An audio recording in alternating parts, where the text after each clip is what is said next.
जिस प्रकार ब्रह्मांड का न कोई अंत है, न कोई छोर है और ना ही कोई शुरुआत, उसी प्रकार शिव अनादि है।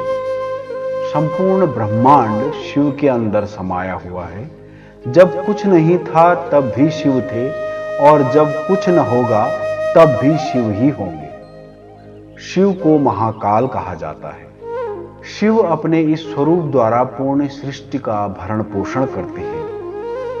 देवभूमि की धर्म यात्रा में आज हम आपको पिथौरागढ़ जनपद के काशिनी में स्थित महाकाल के पावन धाम सिरा देवल के दर्शन कराने जा रहे हैं। परमात्मा का यह स्वरूप अत्यंत ही कल्याणकारी माना जाता है, क्योंकि पूर्ण सृष्टि का आधार इसी स्वरूप पर टिका हुआ है। भगवान भूत भावन महादेव उत्तराखंड के हर शिखर और हर घाटी में विराजमान हैं। ऐतिहासिक अभिलेखों के अनुसार पिथौरागढ़ और इसके आसपास के इलाके मानस खंड का हिस्सा थे। 13वीं शताब्दी में कत्यूरियों के विघटन और राज्य पतन के बाद सोर में बम राजाओं का शासन आरंभ हो गया था। पौराणिक कथाओं और किंवदंतियों के अनुसार देवल समेत बाबा की स्थापना को बम राजा के शासन के समय से ही माना जाता है। इतिहास एक वैसे तो दंत कहानियों में तो ऐसा है कि इसका इतिहास ऐसा है, ये हजारों साल पुराना मंदिर है। वैसे पुराणों में इसका व्याख्यान है, शिव पुराण में व्याख्यान है, इसका स्कंद पुराण में व्याख्यान है। और दंत कथाओं में कहते हैं कि यहाँ पर पहले राजा बम का राज था यहाँ पर, तो राजा बम इसको नेपाल से लाया कहते हैं। यहाँ से इस पहाड़ के टॉप में राजा बम का महल था, तो यहाँ पर हल्दू का दैत्य पहले लग गया था कहते हैं। तो उससे अपनी सेना को, अपनी प्रजा को बचाने के लिए उसने कहा कि मैं तो अपने इष्ट को तो लाया ही नहीं, तो नेपाल जाके डोके में, पहले पीठ में लगाने वाला डोका होता था ना, उसको अपने वहाँ से लाया। लेकिन शर्त थी कि इसको तू कहीं रखेगा नहीं, तो जहाँ पर इसको रखेगा उसके बाद उसको तू हिला नहीं पाएगा। तो नेपाल में पुरचुनी है, वहाँ इसको शमी जी कहते हैं।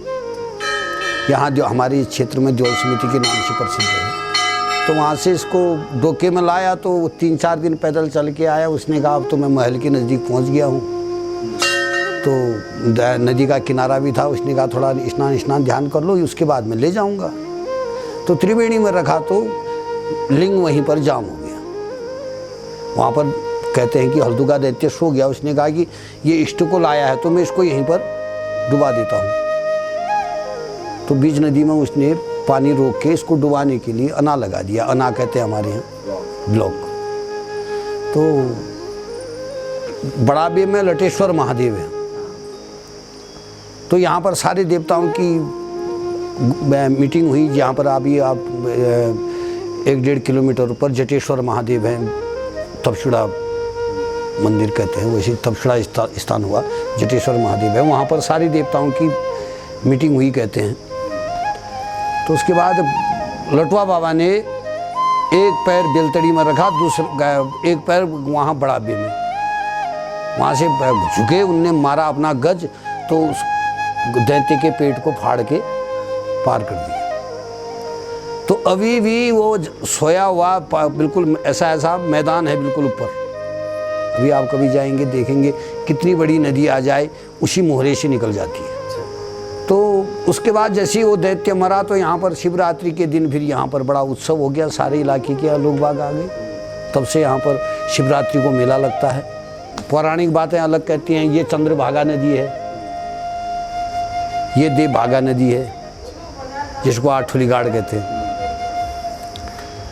तो इन दोनों के बीच में अब जो स्कंद पुराण को इसके हिसाब से तो यहाँ पर दंडेश्वर महादेव है।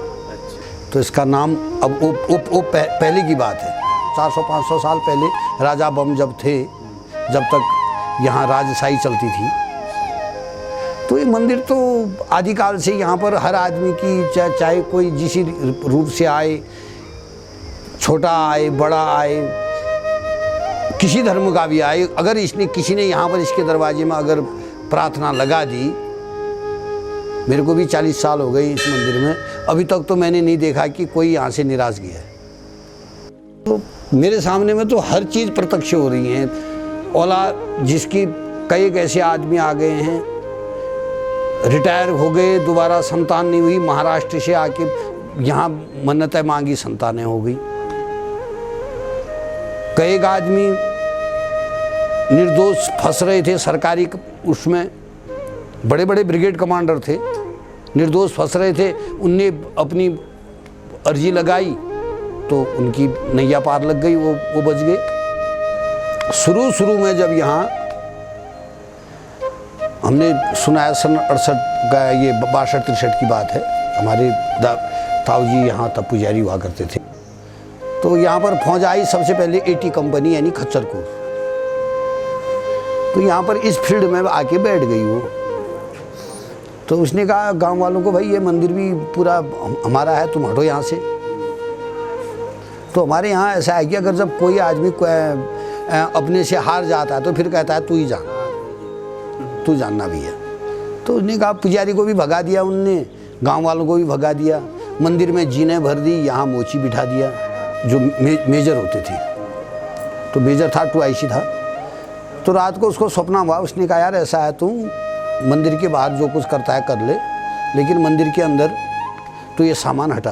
मेरे याद नहीं रही, वो अपने काम में लग गया। तो जैसे ही 9, साढ़े 9, 9-10 बजे तक खाली नहीं हुआ तो पता चला कि इसी फील्ड में 7 खच्चर मरे हुए खड़े खड़े खत्म हो गए। वो हो गया तो फिर रात को फिर सपना हुआ, तू हटा रहा नहीं हटा रहा है इसको। फिर सवेरे फिर भूल गया। दूसरे दिन 3 जवान 5 खच्चर और मर गए। तीसरे दिन कहते हैं जो हमारे पूर्वज लोग, बुजुर्ग लोग, कि उसकी मई चारपाई, पहले यहाँ बैरिक तो कुछ थे नहीं, टेंटू में रहते थे, मई चारपाई के लेके त्रिवेणी में ले गया, उसकी कुटाई की। तो उसके बाद यहाँ से उसने तो दूसरे दिन सवेरे सब कुछ हटाया, पूरे मंदिर की साफ सफाई की। अभी आपको ये लैल्टिन दिखाता हूँ आपको मैं, उसने फिर उसके बाद यहाँ पर फिर 80-90 के दशक में फिर बलबीर सिंह चैंसर के महर साहब हैं, उनने फिर गांव वालों को, 22 गांवों को इकट्ठा करके फिर इसका जीर्णोद्धार करवाया। महादेव की आराधना से असंभव भी सहज ही संभव हो जाता है। इनकी कृपा के लिए कोई विशेष प्रयास नहीं करना होता, वरन केवल स्मरण मात्र से ही शिव प्रकट होकर अपने भक्तों की समस्त इच्छाएं पूर्ण कर देते हैं। वैसे अगर इस मंदिर की अगर हम बात करें तो ये मंदिर अनादिकालीन है।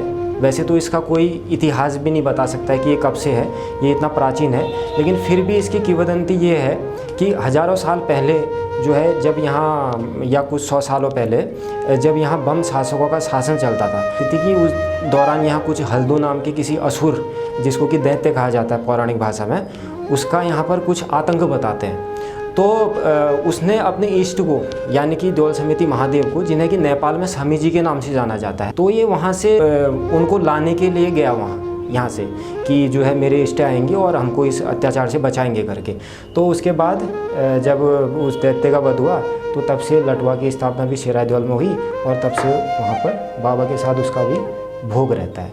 और साथ ही साथ जो है शेरादेवल मंदिर में भैरव जी का भी स्थापना है, जिनका एक प्रत्यक्ष मंदिर वहाँ से थोड़ा आधा किलोमीटर दूर में मुंगरू बाबा के नाम से जाना जाता है। और वहाँ के पुजारी जो है कासनी के, जो कसन्याल कुल के लोग होते हैं वो होते हैं, तो वहाँ पर मुंगरू बाबा की भी बहुत ज़्यादा मान्यता है और उनकी भी पूजा वहाँ पर की जाती है। देखिए महाकाली मंदिर, आप देखिए काली तो शक्ति है, वो तो शिव के साथ प्राचीन समय से ही रहती है, लेकिन जहाँ तक हम बात करें स्थूल रूप से मंदिर की स्थापना की, तो लगभग 2012 के करीब में, 11 या 12 के करीब में इस मंदिर की स्थापना हुई थी। तो वहाँ पर काली की मूर्ति स्थापना हुई, भैरव जी की मूर्ति स्थापना हुई, और यथावत विधि से वहाँ पर काली की स्थापना की गई, और तब से वहाँ भी पूजन माँ काली का भी चलता है उस स्थान पे। कि मतलब इस क्षेत्र का, इस इलाके का, हमारे देश का उत्थान हो, इनका भला हो। और मैं कामना यही करता हूँ कि जो भी इस दरबार में आए और जो धर्म के रास्ते में चलने वाले हैं, जो धर्म को मानने वाले हैं, उनका भला हो, उनका कल्याण हो। पिथौरागढ़ के सिरा देवल में बाबा देवल समेत के नाम से भगवान महादेव जागृत अवस्था में विद्यमान है। इनके दर्शन करके अपना जीवन सफल बनाएं।